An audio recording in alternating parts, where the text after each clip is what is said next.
May problema ba? Wala naman. Ang boring lang kasi ng summer. Huh?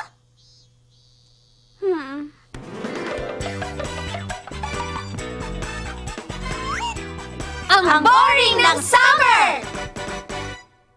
Hay, okay lang kaya siya? Kumusta na kaya siya ngayon? Ang init. Baka nagpapahinga lang, bakasyon naman eh. Kasi naman, 2 linggo ko na siyang hindi nakikita mula nung magsimula ang summer vacation. Hay, sobrang namimiss ko na nga siya ngayon. Kaya eto, nalulungkot ako. Kung patuloy ko siyang hindi makikita, tuluyan na rin kayang magtatapos ang pag-ibig ko para lang sa kanya. Paano matatapos ang pag-ibig mo, di pa naman nagsisimula? Oo nga, no? Magandang araw, si Kawashima to. Ha? Hindi pa tayong sushi restaurant? Oh, sorry, hindi po. Wrong number. Naku, sorry. Pasensya na. Oh? Wrong number ba yun? Oo, wrong number nga yun.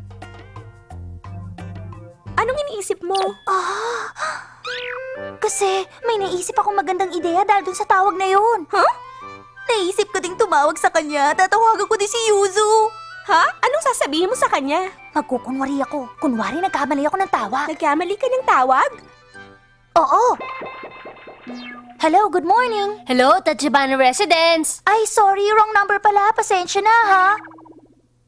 Ire-record ko yung boses niya tapos papakinggan ko. Makakatulong yan para malampasan kong kalungkutan kong ito. Hello, Tachibana Residence. Good morning, Yuzu. Hello, Tachibana Residence. Hello, Yuzu. Kain na tayo.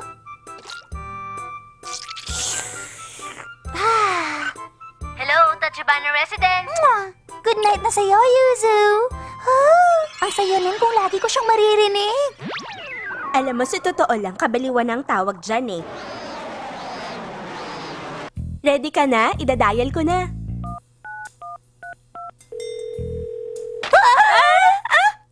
Bakit naman? Pasensya na, may nakalimutan kasi ako isang napaka-importanting bagay. Kano ba kalaki ang posibilidad na si Yuzu makasagot ng phone? Teko. Andun yung mama niya, tapos papa niya, at saka ate niya. 4 silang lahat, kaya 4:1 na lang. Kung sa bagay, tama ka. Pero sa mga oras na to, baka nasa trabaho ang papa niya, kaya 3:1 na lang. 3:1, mas okay na yun. Sige, ikaw nang bahala. Okay, idadial ko na. 3:1, 3:1, 3:1. Sandali lang! Ano na naman ba yun? Ano kasi? Pwede ko ba isulat mo na yung sasabihin ko? Isusulat mo pa? Ano ba naman yan? Ano po yun?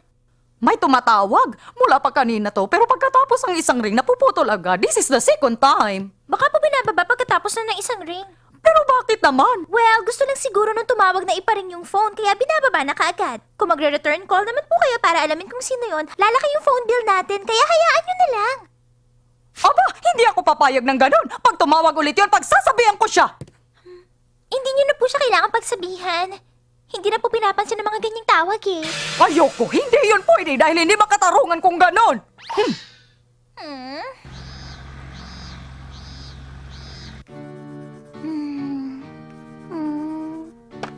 Hello po! Magtatanong lang po ako at yun lang dahilan ng pagtawag ko. Ito ba yung laundry and dry cleaning services? Ano, okay ba yung ganon? Hindi mo na kailangan sabihin sa kausap mo na yun ang dahilan ng pagtawag mo. Ganun ba? Di pa polite naman kung ganon. Dahil pinalalabas mong wrong number lang ang tawag, huwag mong ipahalata na nagkamali ka lang. Kung sasabihin mong, magtatanong lang po ako at yun lang ang dahilan ng pagtawag ko, parang obvious eh. Oo nga, no?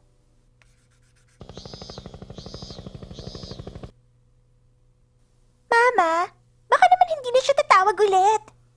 Sige, hahayaan ko na lang. Oh! Hello, sino ka ba? Oh? Kainis, binaba na naman. Piko na talaga ako. Nako, binaba mo pa rin yung phone. Sayang naman yung mga linyang pinaghirapan mo pang isulat.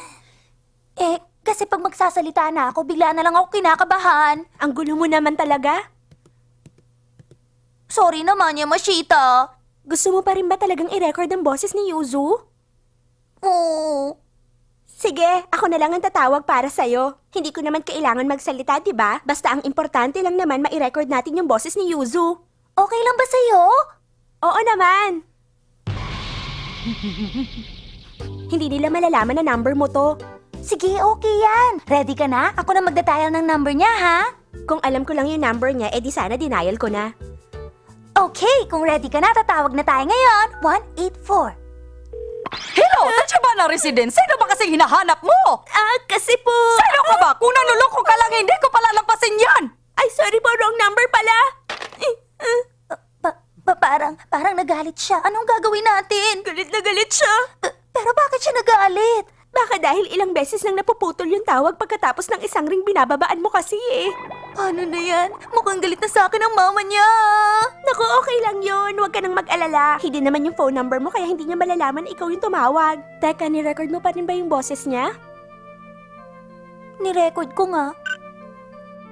Hello, Tachibana Residence. Sino ba kasi hinahanap mo, ha? Sino ka ba? Kung nanuloko ka lang, hindi ko palalampasin yan. Gusto mo pa naman paulit-ulit na pakinggan yan? Hindi ko naman alam na ganun pala kasungit yung mama ni Yuzu eh. Nakakatakot. Kung pakikinggan mo nga kung paano siya magsalita, parang ang layo ng ugali niya kay Yuzu. Hindi na niya ako maluloko this time. Dapat matuto na siya. I think so. Buti naman kung ganon. Kay kaganda ng mga pulang rosas. Napakaganda. Tama na yan, wag mo nang isipin yung nangyari. Hindi naman matatrack yung phone number mo eh. Kaya walang makakaalam na ikaw yung tumawag. Kasi ang inaalala ko lang, baka hindi ko na ulit matawagan si Yuzu kahit kailan. Maliit na bagay lang yun, no? Pinagkaitan ako ng pagkakataon. Matatapos na lang ng ganun ang summer ko. Pwede namang tumawag ka na lang sa ibang araw para marinig mo ang boses niya, di ba? Kaya lang. Pwede din naman ngayon kung gusto mo kasi sa mga oras na gaya nito, namimili sa palengking mama niya. Ayun, tignan mo, may public phone doon. Magawa ko kaya yun? Oo nga. Naihanda ko na pala yung script ko. O sige, tawag na lang tayo ulit sa kanila. Sige na, tawag ka na. Paano kung Okay yung lang mama yun, niya na no? naman Huwag ka ang nang makasagot sa kabahan. telepono? Dali na kasi, dali na. Kinakabahan nga ako eh. Tumawag ka na, dalian mo. Sige na. Oy. Ano bang hinihintay mo? Tawagan mo na siya, dali. Ata Shinchi! Ata Shinchi! Ata Shinchi! Ata Shinchi! Ata Shinchi! Okay na. Aha.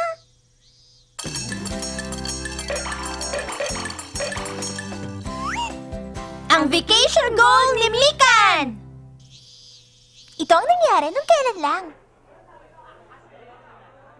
Anong sabi mo, vacation goal? Oo. Ano ba ang plano mong gawin sa darating na bakasyon? May naisip ka na ba?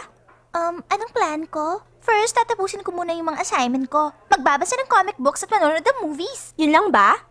Alam ko na kung ano. Ano? Bumili ng limited honeydew flavored ice cream ngayong summer. Ngek! Pwede mo namang gawin lahat yun kahit hindi summer eh. Alam mo, dapat lubusin mo na ang pagkakataong ito dahil isang beses lang sa isang taon ng summer vacation. Mahigit sa isang buwan din yun, kaya madami kang oras para magsaya. Kaya naman ng mga anong bagay. Halimbawa na lang, tapusin pag-aralan ng buong foreign studies o kaya libutin ang lahat ng museum sa Tokyo kasama din yun sa pag-aaral. What? Lahat yun? Pagkatapos ng bakasyon, gusto mo bang maging isang magaling at may pagmamalaking klase ng tao? Ano? Serious ba yan? Gamitin mo ang mga oras mo ngayong bakasyon para lumawak ang karunungan mo. Ganun ba? Para lumawak ang karunungan ko? Kapag lumalawak at dumadami ang karunungan mo, madadagdagan din ang kahalagahan mo sa buhay. Here is your ashtray. Ang kahalagahan ng buhay? Ayan, sa wakas, natapos ko na din yung plan ko. Tapusin ang Japanese Foreign Studies, 20 libro. Tapusin ang American Foreign Studies, 10 libro. Panoorin ng 20 videos. Magpapayat ng 5 kilogram. Tapos mag-aral ng 10 song. May naisip ako. Ika-calculate ko na rin yung average ng matatapos ko. Kung i-divide ko yung 20 libro sa 3 araw, ang average per day ay 0.6 para sa Japanese Foreign Studies, 0.3 para sa American Foreign Studies, at 0.6 naman para sa classical movies. Tapos 0.1 kilo sa weight loss at 0.3 sa mga kanta. Lahat ng ito ay may decimal point. Konti na lang pala eh. Ganun nakakontent tatapusin ko sa bawat araw. Kaya ko to. I can do this. Magiging malawak ang karunungan ko ngayong summer. Village Tree Book 1 and 2. Sige, itong sisimulan ko.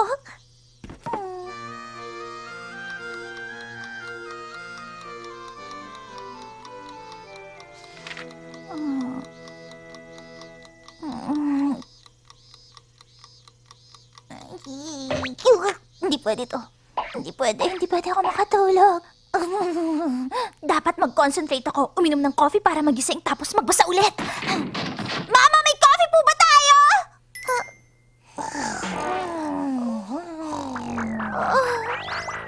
Ang sarap ng tulog nila. Buti pa sila.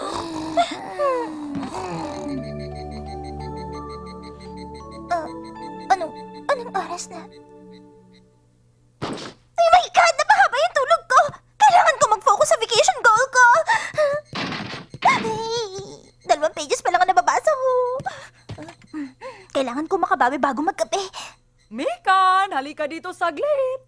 Bilisan mo, dali. Naman, busy ako. Ang dami kong gagawin. Hido, may ice cream. Kumain ka bago matunaw. Bumili kayo ng ice cream? Oh, para sa'yo. Kung tititigan mo lang yan, matutunaw yan. Grabe, ang boring naman nito. Pagkatapos ng 1 linggo, tumaba ako ng 1 kilo. Dapat 0.1 ang kilo na mababawas sa bawat araw, pero nadagdagan pa ako ng 1 kilo. Ay, ang stupid ko kasi eh. Tapos ito, 3 pages pa lang ang nababasa ko sa Village Tree Book. Kailangan ko idagdag dito yung para bukas. Japanese Foreign Studies, 0.8. American Origin Studies, 0.4. Videos, 0.8. Weight loss, 0.3. Songs, 0.4. Ganito na lang muna ang gagawin ko sa ngayon. Magsisimula na ako sa pagdadayat. Kailangan mabawasan ako ng 0.3 kilo ngayong araw. Okay, magja-jogging na lang ako. Mama, magja-jogging lang po muna ako, ha? Oh, Mekan, tamang-tama at nandito ka. Gumagawa kasi ako ng gulaman. Tumulong ka muna dito. Hindi pwede kasi paalis na po ako. Magja-jogging po ako ngayon eh. Jogging? Pwede mo naman gawin yan mamaya eh.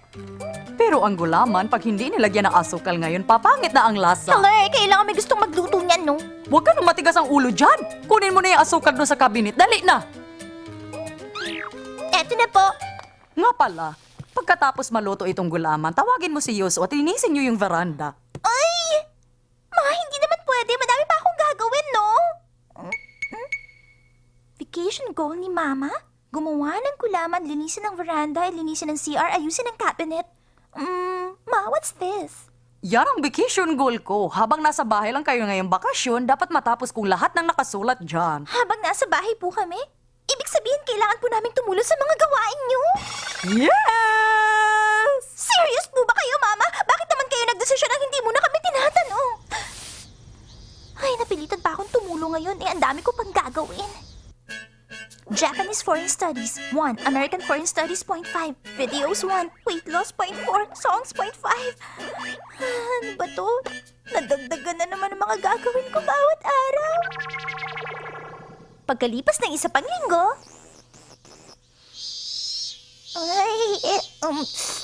ay, walang nangyari. Nasira na yung mga plano ko para sa vacation goal. Mekan! Tara! Ito snow cone. Nilagay ko pa sa ibabaw yung gulaman na ginawa ko. Gusto mo? Lagi po kayong bad timing. Kung kailan may ginagawa ko, dun kayo sumusulpot o tinatawag ako. Hindi ko na tuloy nagawa yung vacation goal ko dahil lagi niyo ako iniistorbo. Vacation goal ba ka mo? Ano ba itong 1 book, 2 books at 0.6 song? Para saan ba ito? Dahil po sa inyo, Mama, hindi ko na magawa yung average na kailangan kong tapusin sa bawat araw. Bakit naman akong sinisisi mo? Wala ka sigurong disiplina kaya hindi mo nagagawa yan. Ay naku, mahina ka talaga. Tignan mo ko, nagagawa ko yung vacation goal ko. Wala ngang nasira sa mga plano ko eh. Siyempre naman, no, nagawa niyo po lahat yun dahil po sa tulong ko.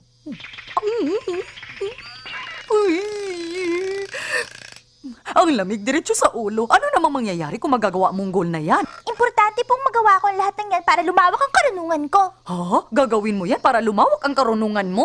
Correct. Pag lumawak ang karunungan ko, madadagdagan din po ang kahalagahan ko sa buhay. Oo nga naman. Sige kung ganun, gagawa ako ng ibang goal para sa'yo. Hito na ang panibagong vacation goal ni Mekan. Maglinis ng bathtub, maglinis ng toilet, punasan ng mga bintana. Paano po naging goal yan? Ang layunin kasi nito ay kung tutulong ka sa mga gawaing bahay, magiging maayos din ang isipan mo, tapos makakatulong ka pa sa iba. Wait lang. Bakit parang sariling goal nyo yan? Nga pala, huwag mong kalilimutang kuskusin yung banda dun, ha? 1, 2, 1, 2. Ang dali lang, hindi ba? Pagkatapos mo sa bathtub, yung toilet naman ang linisin mo, tapos punasan mo yung mga bintana, ha? Gosh, ganun kadami! Kulang pa nga yun eh. Ito, oh. Ayusin ang shoe cabinet, tumulong sa pamimili ng mga gamit. Masayin si Mama ng 20 beses. Huwag kang titigil para matapos mo yan. Ma, feeling ko, gusto nilang mag-sitting pretty kaya nyo pinapagawa to. Lorida, la la la la. Sige na, hindi na kita iistorbohin. Mukhang tama ang hinala ako. Ata Shinchi! Ate Shinchi! Ate Shinchi! Ate Shinchi! Ate Shinchi! Mag-drawing tayo at kumanta maya-maya. Kaya ihanda nyo na ang mga lapis nyo at papel. Simulan na natin ang pag-drawing at pagkanta. Pyong, pyong. Pyong, pyong, pyong. Pyong, pyong, pyong. Pyong, pyong, pyong. Ah, ate! Anong linya yun? Kakaiba yan. Ang tawag dyan ay Item X. Hulihin siya! Meron pang 2 chopsticks. Ah! Alien! Pyang, pyang, pyang. Baliktarin para makita. Pyang, pyang, pyang. Ah! Si Yuzuhiko pala! Isa pa. Kanta pa ulit. Wag na, tama na.